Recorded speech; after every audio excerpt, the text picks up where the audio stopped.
Scotland has always been a country with history, and Edinburgh is no exception. In the 1500s, a Reformation began between Catholics and Protestants about religion.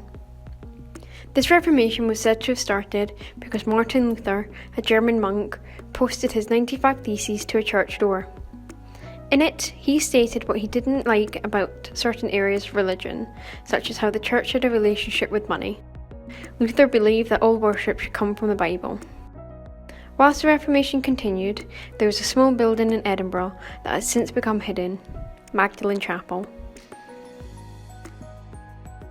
Well, the chapel is one of the oldest buildings in Edinburgh. It was built in 1541, and it was built as a religious chapel, but also in a way to alleviate poverty as well, because it was a private chapel which had a chaplain here who would say Mass, and then also there would be 6 men called beadmen, and they said prayers.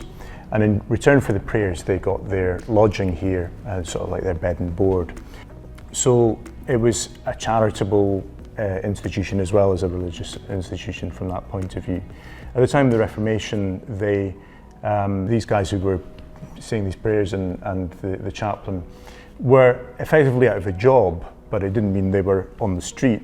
They still got their bed and board here, but they couldn't go on doing as they did, because that was one of the major issues of the Reformation, really, was not sort of buying your salvation, but as a free gift in terms of eternal life.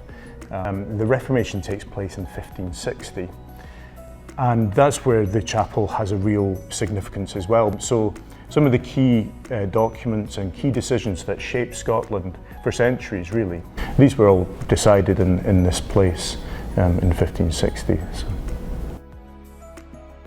Inside the chapel are stained glass windows which survived the Reformation. But how did this happen? Well, it's likely they certainly go back before the Reformation, and so the oldest surviving stained glass windows in Scotland.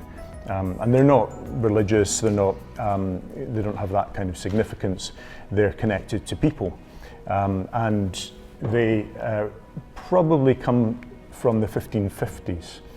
And the top left one represents Mary, Queen of Scots.